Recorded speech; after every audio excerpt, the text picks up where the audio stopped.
Catemos Pop. ¿Qué onda? Bienvenidos a mi canal. Yo me llamo Oscar. En este video vamos a continuar con la lectura del libro Gloria por Gloria Trevi. Sin preámbulos, vamos a continuar con la lectura. En cuanto Muñiz salió, M aseguró la puerta y me abrazó. Yo sentí mi cuerpo ponerse tenso y tragaba saliva con miedo y desconcierto, pues él me abrazaba como se abraza a un pariente o amigo muy querido cuando acaba de salvarse de la muerte.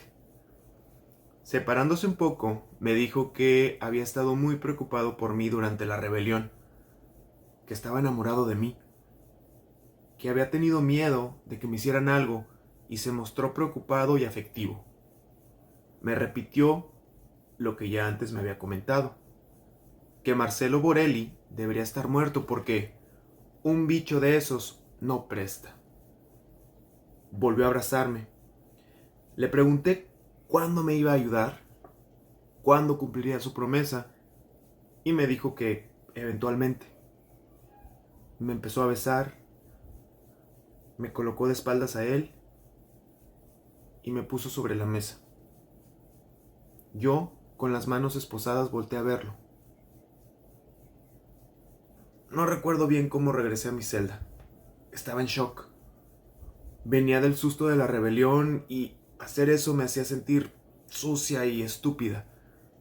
Porque yo no quería y, para colmo, él no había cumplido con su palabra. Pero como ya había pasado, quería que él hiciera lo prometido. No deseaba que nadie supiera lo que estaba pasando. Tenía vergüenza y no sabía qué hacer. Estaba atrapada en una especie de círculo vicioso. Otro más en mi vida. Pasaron algunos días. Yo estaba cada vez peor anímicamente y mi madre fue a verme, pero Muñiz no me dejó verla más que unos minutos. Con vidrio de por medio y hablando por un interfón. Así que decidí pedirle a Muñiz que tuviera compasión y me permitiera verla un poco más. Hablé con él desde mi celda y él, en el corredor, me negaba la posibilidad. Es que el reglamento establece una visita a la semana. Pero con todos los presos, cuando los familiares viven lejos, hacen excepciones. Por favor, Muñiz, no recibo visitas durante el año o muy pocas, y siempre lo han permitido. Incluso Rómulo prometió que cuando viniera mi familia permitiría que los viera un poco más. Pues Rómulo no dejó nada escrito. Muñiz, te prometo que no voy a decir nada de que me llevaste. Habla bajo, me gritó cortándome. Me sentí muy humillada allí, rogándole a ese imbécil. Me llené de rabia y de valor. Sentí que si yo bajaba la voz en ese momento, sería peor que un perro. Así hablamos en mi tierra. Baja la voz, ordenó de nuevo. ¿Por qué? Si no estoy diciendo nada que no pudiera escuchar los demás. Baja la voz, me gritó acercándose a la reja de mi celda en forma amenazante. ¿Qué? ¿Vas a golpearme? Solo eso les falta. Me dio la espalda. Se fue caminando por el corredor y empecé a subir la voz en vez de bajarla. Ah, qué bien me sentí. Pero después nos quitaron el televisor y a Sergio lo trasladaron de una celda donde tenían presos con buen comportamiento a otra donde estaban los conflictivos. Lo hicieron solo para castigarme. Sabían que podían presionarme más perjudicando a Sergio y a Mari que a mí.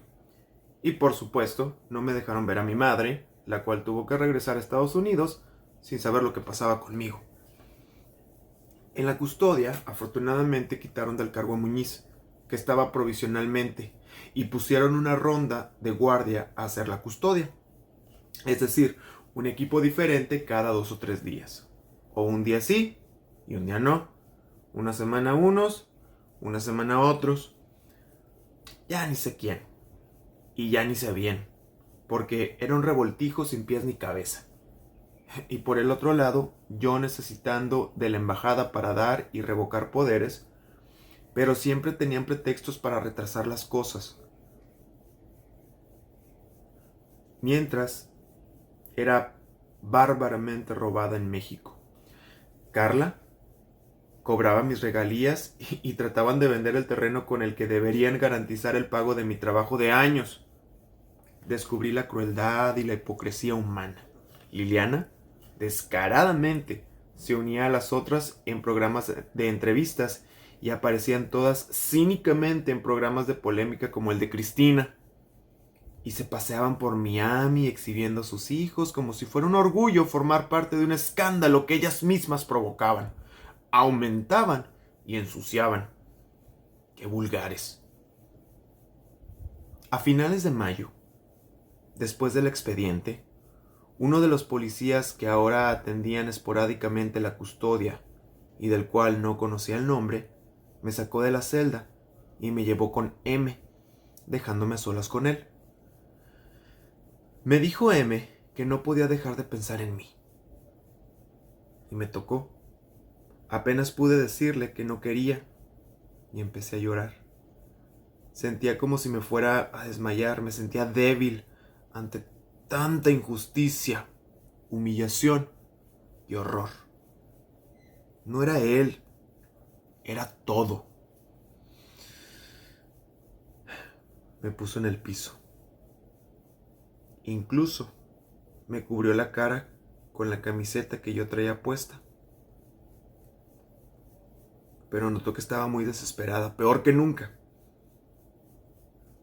Y yo no conseguía calmarme ni dejar de llorar. Me juró y perjuró que ahora sí me ayudaría. Me lo prometió mucho y solo así logró calmarme. A esas alturas no quería saber más de un hombre, tocándome ni nada. Estaba asqueada. Triste destino el mío en el amor y en las relaciones. Por fin cumplió su palabra. A principios de junio, M hizo lo que me había prometido.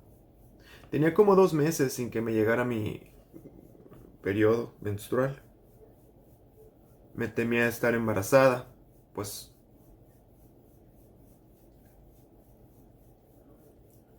por esos días me enteré de la nueva versión de Liliana sobre la muerte de mi hija.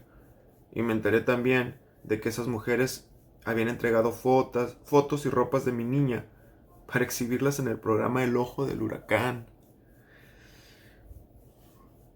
Pruebas de amor eran usadas para despertar el morbo y el interés en 3 historias aberrantes. Empecé a sentirme transformada. Sentía la sangre de mis venas ardiéndome por el veneno que llevaba en mi corazón.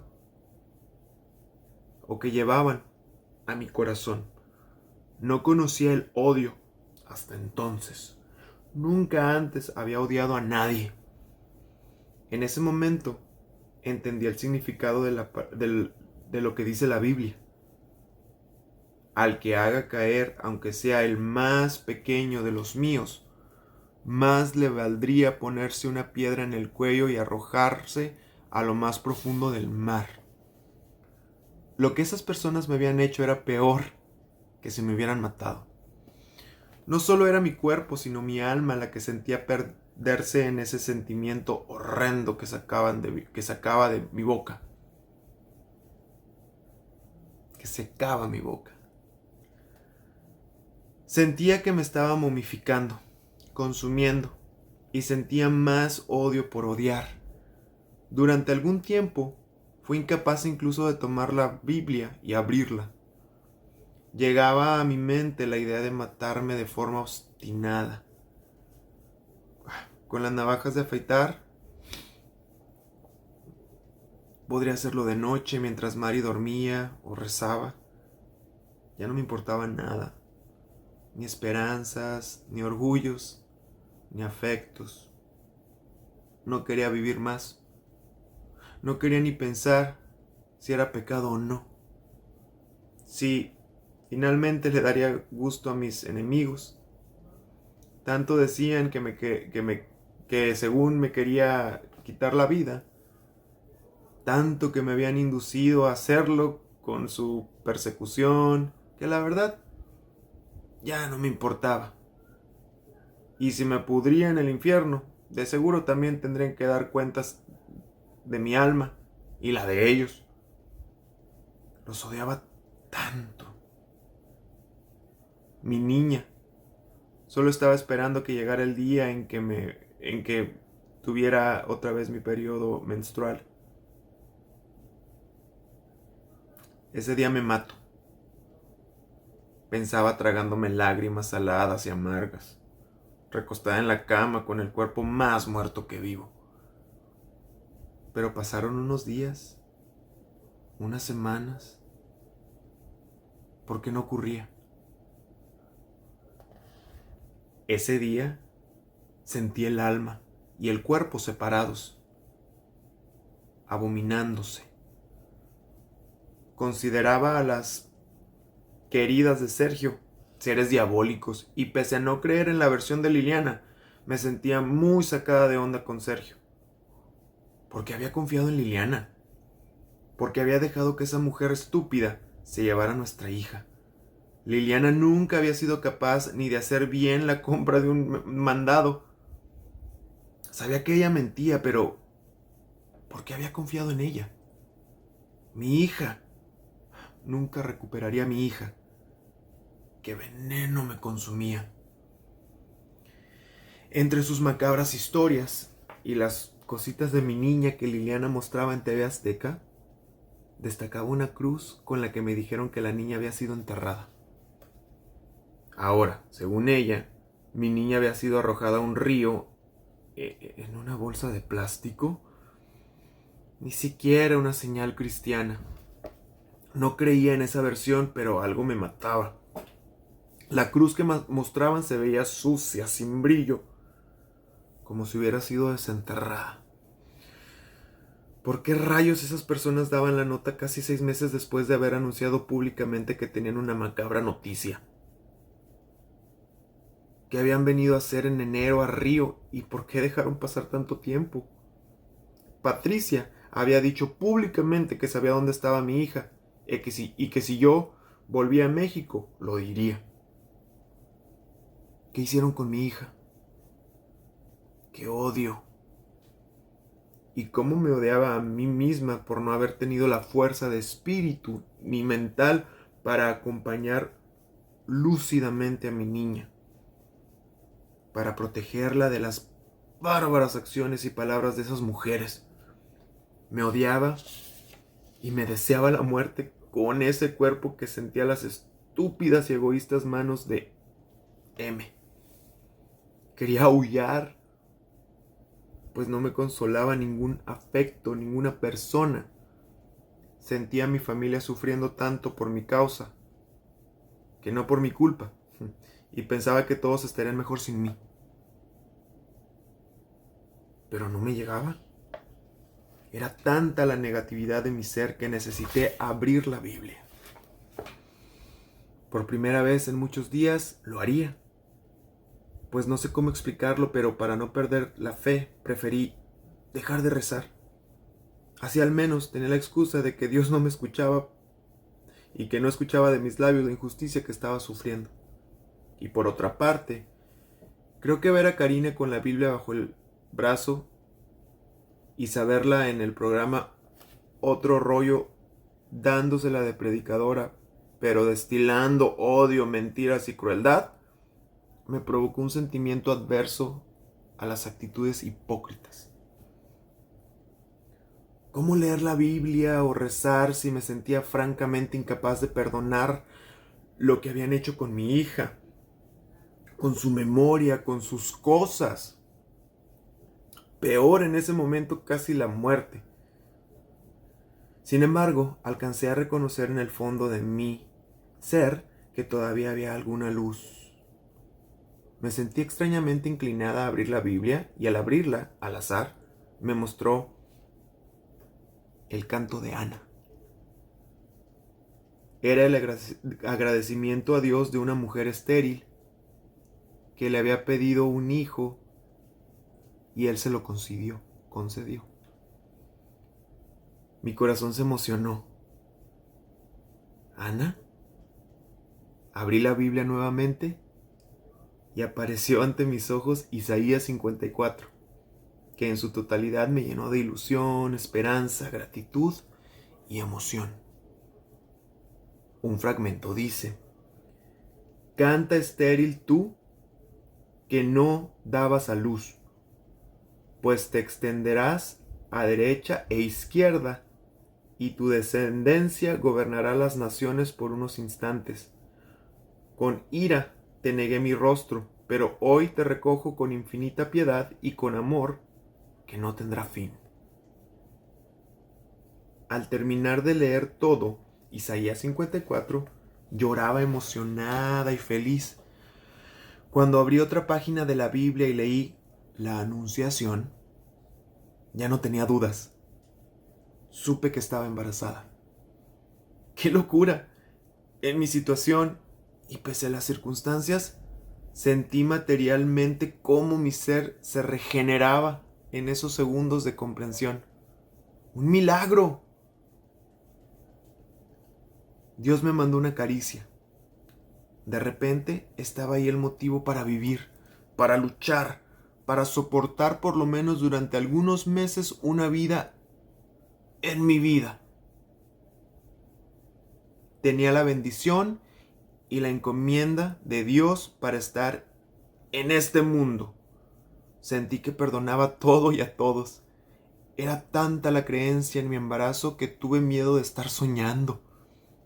M me buscó a la hora de nuestro baño de sol y me llamó desde la reja que daba a la recepción de la dependencia.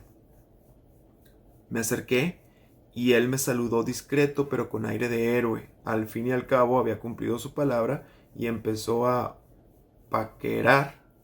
coquetear. ¿Mejor, Gloria? Sí, mejor.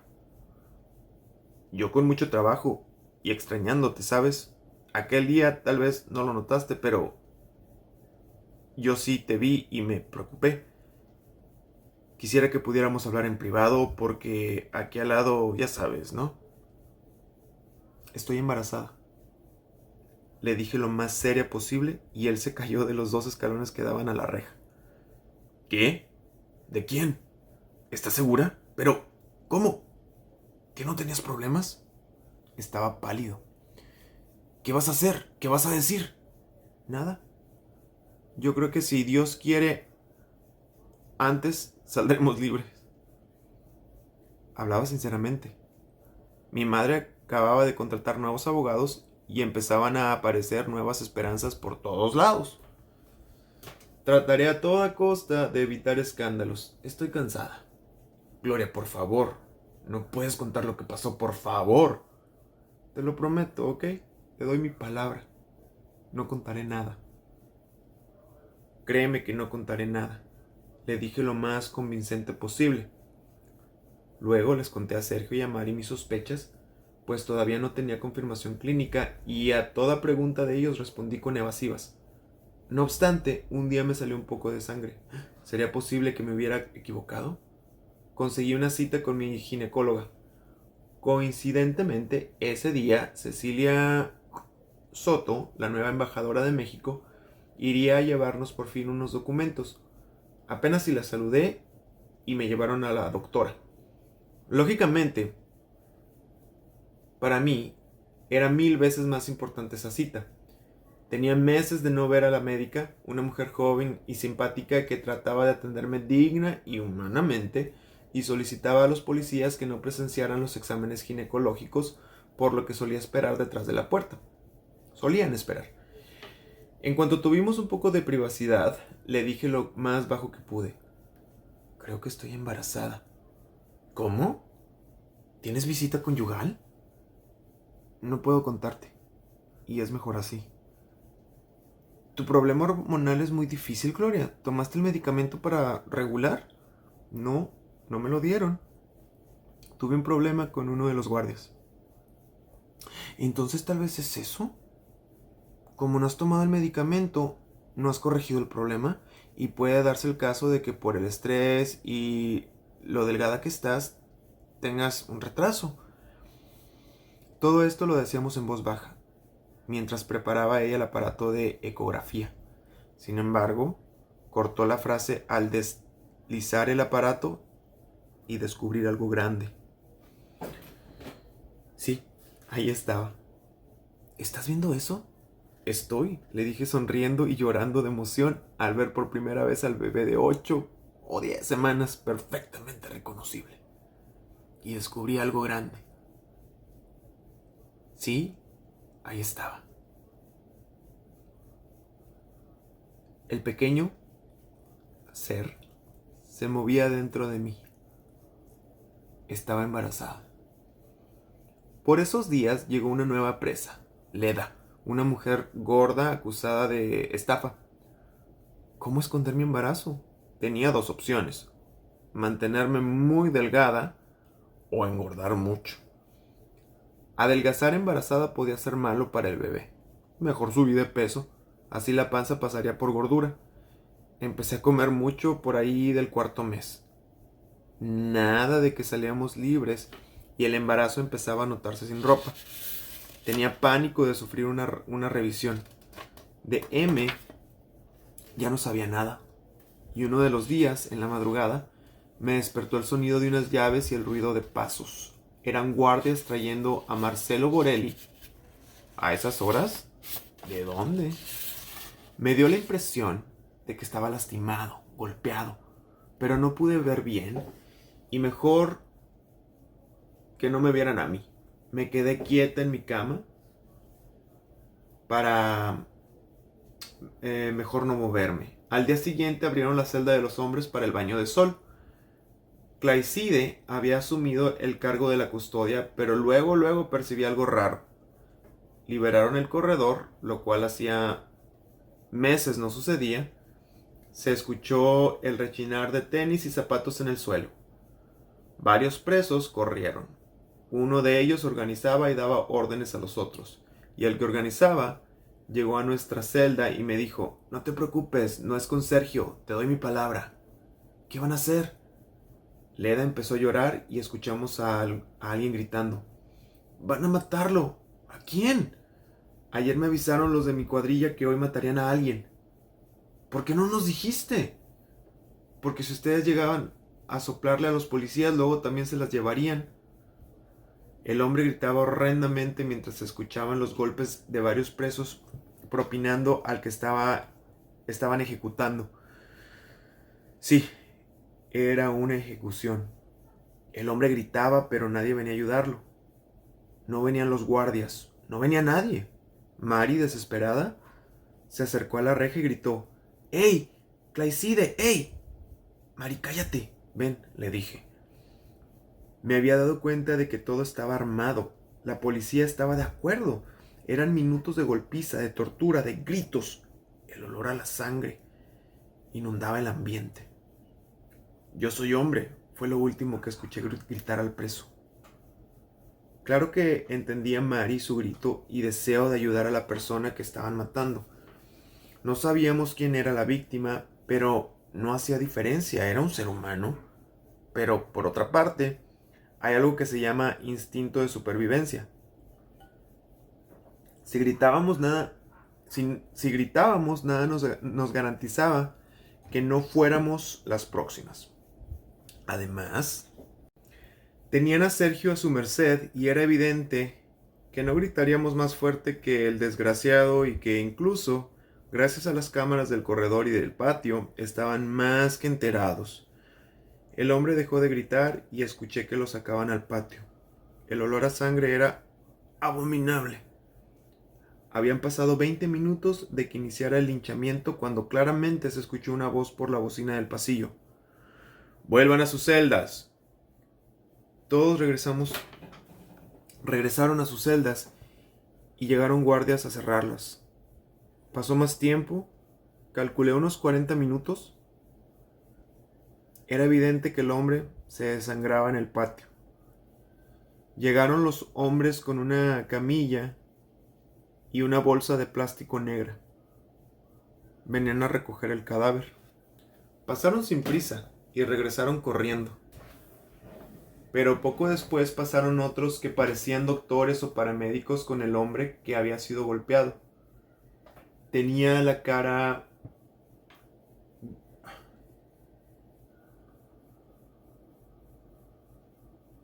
si no es que la cabeza toda deformada. Pero lo reconocí por los pantalones. En ese momento pensé, pobre Marcelo, solo tiene esos pantalones, esos tenis. Nunca había pensado en ese criminal considerado peligroso y de actitud tan orgullosa. Tenía meses sin recibir visita de algún familiar y meses con la misma ropa. De seguro, no tenía ni un quinto, pero era orgulloso para admitirlo. Sentí compasión por él. En la tarde llegó Rómulo. Supuestamente él personalmente preguntaría a los presos lo que sabían. Pero en realidad el reyesito, como le decían, se paseó por el corredor riéndose como si sus niños hubieran hecho una travesura. Luego se paró en la celda del preso que dirigió el linchamiento y les dijo en tono de broma, pero también picándolos: hicieron mal el trabajo. Escuché risas de la celda y entonces recordé que unos 3 días atrás varios de esos presos, incluido el líder, había hablado con Rómulo. En la madrugada trajeron a Marcelo de algún lugar. ¿Qué estaba pasando? Prefería no saber nada. Era obvio que era peligroso. Por las noticias supimos que el estado de salud de Marcelo era crítico, que tenía fractura craneana y estaba en estado de coma. Al menos eso dijeron. Por la noche roló cachaza, alcohol de caña brasileño, por las celdas. Nosotras, aparte de no beber, no sentíamos ánimo de unirnos al ambiente de celebración. Definitivamente, qué lugar tan horrible. Durante la noche mejoró Marcelo. Fue casi increíble, surrealista.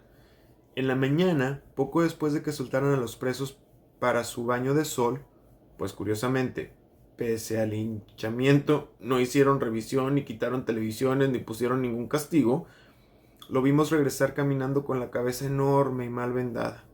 Apenas se salieron los guardias que acompañaron a Marcelo a su celda y se escuchó el rechinar de tenis y zapatos de presos corriendo por el pasillo. Eran ellos de nuevo, tratando ahora sí de matarlo. No tenía ni 5 minutos de haber llegado y los escuchaba organizándose para meter colchones en la celda de Marcelo y prender fuego. ¿Fuego? Nosotros estábamos presas en nuestra celda, sin ventanas ni salida, y yo embarazada. Marcelo gritaba: ¡qué horror morir quemado! Nosotros también gritábamos pidiendo ayuda. Los presos salieron al patio. El humo inundaba nuestra celda. Los presos empezaron a gritar: ¡las mujeres! ¡las mujeres! Entraron guardias y empezaron a tratar de apagar el fuego. Marisa estaba desmayando. Por favor, Cleicide, ábrenos, sácanos de aquí, le dije al verlo en el comedor. Él tenía las llaves. Ya era difícil respirar. Las instalaciones eléctricas empezaron a explotar, pero no nos abrió. Todavía tardaron unos minutos en llegar con una manguera de bomberos y entonces nos sacaron. Mari necesitó ayuda para salir, pues estaba casi desmayada. Inmediatamente nos esposaron y ordenaron que nos acostáramos en el suelo, cosa que no quería hacer por miedo a lastimarme el vientre, es decir, al bebé. Así que busqué una forma de acostarme sin lastimarlo. Esposada sobre el agua y en medio de instalaciones eléctricas chispeando, teníamos miedo de morir, si no quemadas o asfixiadas, tal vez electrocutadas. Los bomberos sacaron a Marcelo. El hombre estaba con el cuerpo quemado y asfixiado con el humo, pero vivo. Al parecer, había logrado arrastrarse hasta la llave de agua del baño y colocarse bajo ella, abierta, y consiguió salvar la vida. Por otra parte, tendremos en esos días una audiencia con las personas de CONARE, es decir, con algunos de quienes decidirían si nos concedían o no el refugio. También había dado algunas entrevistas para la televisión y justamente antes de los siniestros ocurridos en la custodia, Cleicides me preguntó si era cierto que yo estaba embarazada. Lo negué. pero no me explicaba cómo lo sabía. ¿De dónde había salido la información? Marcelo ya no regresó a la custodia. Lo transfirieron a otra prisión en otra ciudad. El organizador pasó un día por nuestra celda y amablemente nos dijo: Alcahuete muere en la calle. Luego me dirigió la mirada a mí, directamente, como empatizando. No sé de qué estás hablando. De todo, Gloria. Sé que tú me entiendes. Cuando se promete no hablar, uno cumple. Sentí un frío que me recorría la columna. Sabía. ¿Qué tenía que ver lo que estaba pasando conmigo? No le contesté nada y me quedé seria. Luego él sonrió, conciliador, y dijo: aquí las cosas van a mejorar y mucho, ya verán. Nunca lo vimos ya, porque no sé cuál era su concepto de mejorar, pero qué bueno que ya no lo vimos. Nosotros tuvimos nuestra cita con Are, donde explicamos nuestra situación, pero durante mi conversación con ellos, el señor Luis Paulo y la señora Elizabeth Susekin, o Susekin, me preguntaron si estaba embarazada. Pensé que a ellos debía contarles la verdad, pero me sorprendió que les hubiera llegado el rumor. Lo que sí me enojó fue contar las circunstancias. Estaba asustada y por todo lo que había sucedido en la custodia, por la amenaza. Consciente y firme en mi promesa, por más que insistieron, me negué a contar. Ellos confirmaron mis temores, diciendo que corría peligro en la custodia. El hecho de salir embarazada en un lugar donde no se podía tener visita íntima representaba un escándalo y una venganza para la política federal. Según ellos, definitivamente no podía seguir siendo custodiada por la Policía Federal. Así, 3 días después de la noticia fue que el nuevo bloque de Papuda era inaugurado con la transferencia de la cantante Gloria Trevi, acusada de corrupción de menores. Cómo detesto esa etiqueta y estúpida, falsa. Cuánto daño me han hecho. La transferencia fue hecha con lujo de malos tratos. Mari y yo fuimos esposadas con las manos atrás y subidas en la parte posterior del cagurón. Sergio iba en otro que marchaba a una velocidad absurda y peligrosa, botando por los topes y baches. Nos llevaron a un lugar cercano, donde nos revisarían para ver que no estuviéramos maltratados. Un médico me pidió que le mostrara las piernas, y con eso fue suficiente para especificar que estaba en buena forma física, sin maltratos. Yo, que solo pensaba en ocultar mi embarazo, di gracias. De ahí seríamos llevados o llevadas a Papuda, un lugar que estaba a unos 50 minutos de distancia. La forma en que retomábamos en la parte de atrás de esa camioneta, que no tenía el mínimo acolchonamiento, me preocupó por mi estado, el hecho de que íbamos rebotando. Era demasiados los golpes y me atreví a pedir a los policías que no fueran tan rápido. Por favor, es que nos estamos lastimando. Ok, respondió el conductor, pero como si le hubiera pedido lo contrario. Fue un botar y rebotar todo el camino.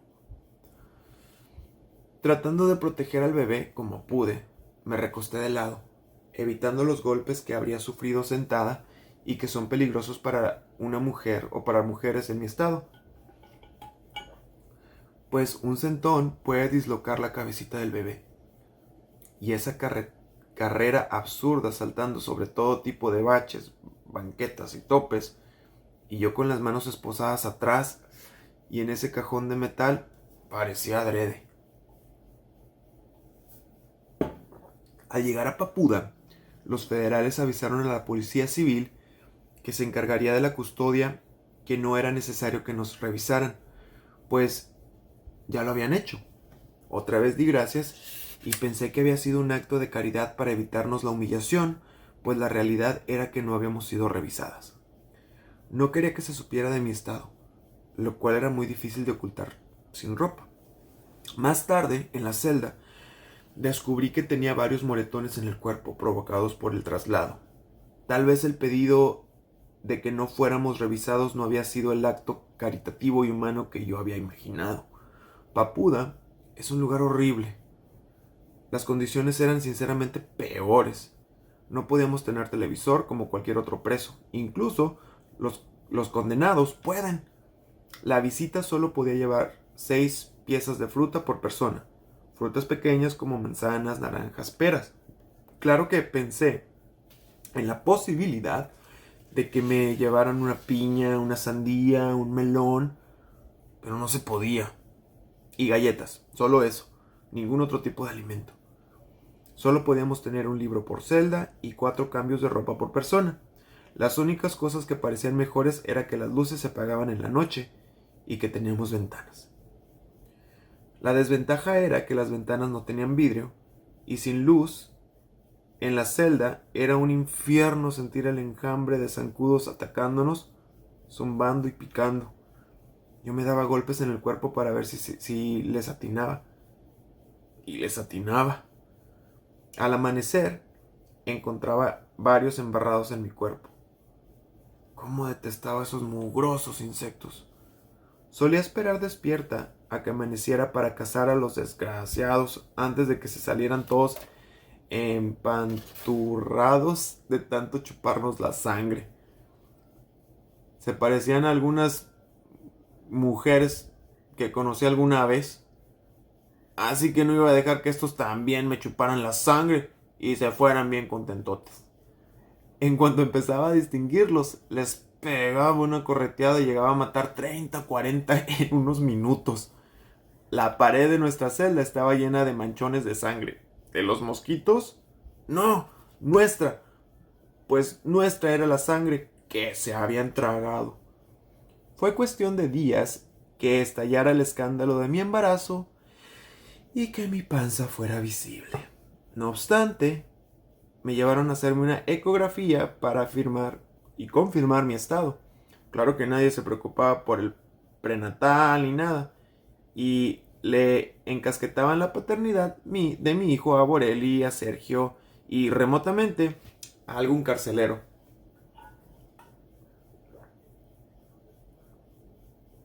Por mí, todos se podían ir al cuerno con sus deducciones. El bebé se movía dentro de mí y lo amaba. Pasaba las horas haciéndole ropita y tratando de comunicarme con él mediante caricias, palabras y música. Cada vez era más difícil ir al baño, pues también en Papuda era un agujero en el suelo y no era fácil hacer sentadillas en mi estado. También estaba engordando mucho, pues casi no podía caminar en la reducida celda y la alimentación era básicamente arroz, que comía por completo tratando de sustituir con proteína lo que no tenía de vitaminas naturales. Afortunadamente, Roxana me había dado vitaminas para embarazada y mi alimentación era básicamente esa. Y bebía Coca-Cola, pues el agua no era potable, por lo que cuando se podía, y no era siempre, mandaba a comprar cocas a la tiendita de la cárcel y me las tomaba aunque estuvieran calientes. Los que trabajaban en la cárcel sabían de mi estado y solían mandarme betabel, verdura que casi no me gusta, pero me comía por el hierro y así logré evitar una anemia. Los abogados consiguieron mejorar un poco las cosas. Autorización para un televisor pequeño y que no quitara la electricidad de las celdas en la noche. También empezó un extraño desfile de personas y personajes, diputados, gente de derechos humanos y comités de paz que nos visitaron y que me hacían una presión para que contara lo sucedido. Al mismo tiempo, en las noticias, la Policía Federal daba su versión de los hechos. Según sus investigaciones, yo me había embarazado mediante inseminación artificial y el padre probablemente era Borelli, como lo demostraba una carta escrita por el asaltante de aviones. Claro que cuando vi el noticiero quedé atónita y entendí, o al menos creí entender, lo que había pasado en la custodia. Claro que sentí más miedo de abrir la boca, aunque no tenía la mínima intención de hacerlo. Lo único que quería era que mi bebé naciera sano y bien y lo dejaran tranquilo. Y si se podía, de paso a mí también. Pero claro que no se podía, ante la posibilidad de ganar el refugio. Liliana viajó a Brasil. ¿Con qué dinero? ¿Quién sabe? Y por supuesto TV Azteca la acompañó y en Río declaró ante las autoridades que había tirado el cuerpo de mi hija en un río. Entre otras cosas. Y se largó como iba, o sea, de regreso a Argentina. ¿Por qué no la arrestaron si se estaba confesando culpable del crimen de ocultación de cadáver?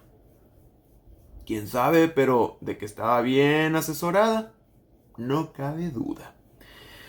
Y de que con eso provocaron un escándalo y afectaron la decisión del refugio, también. Por todos los frentes éramos atacadas. Elizabeth Susekin, elemento clave de CONARE, fue invitada a Cancún de paseo y regresó de México diciendo que el país respetaba los derechos humanos y no corríamos peligros de vida. Sí, seguramente Cancún es igualito a Chihuahua, pero ni hablar. Nos negaron el refugio y los abogados entraron con otros recursos.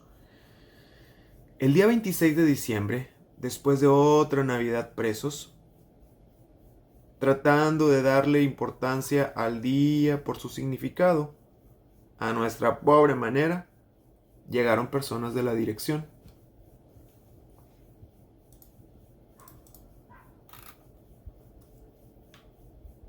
Desgraciadamente, casi todos los que formaban parte del comité de CONARE trabajaban en ministerios públicos, con excepción de los representantes de Caritas, Asociación de Ayuda a los Pobres en todo el mundo.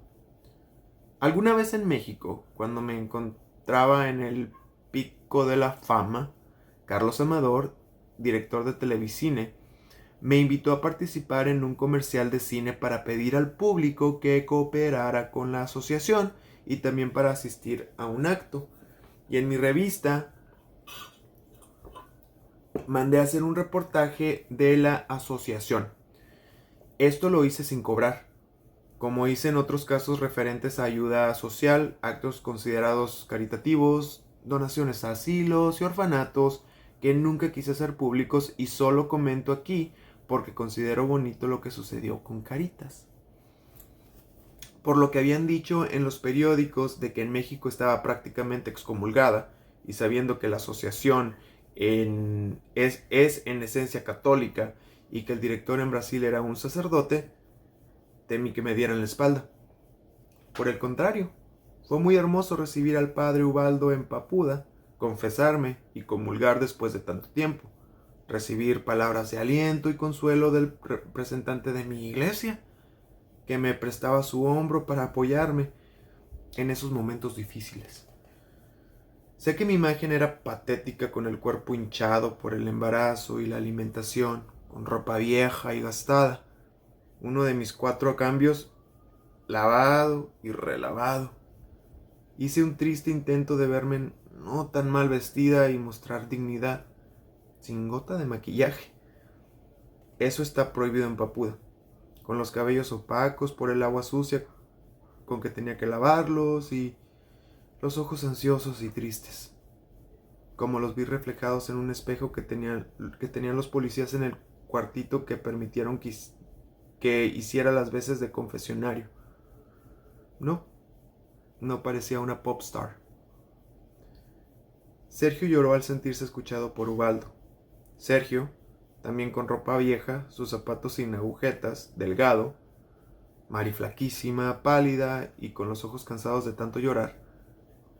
Me dolió vernos tan despedazados físicamente, pero tercos en continuar viviendo, salir libres, esperar que la justicia llegue en algún día para explicar nuestra inocencia, la injusticia, la persecución, el miedo. Dios es bueno, no cabe duda. Poniendo nuestra angustia en personas como el padre Ubaldo y la hermana Rosita, uno conserva algo de esperanza en la raza humana.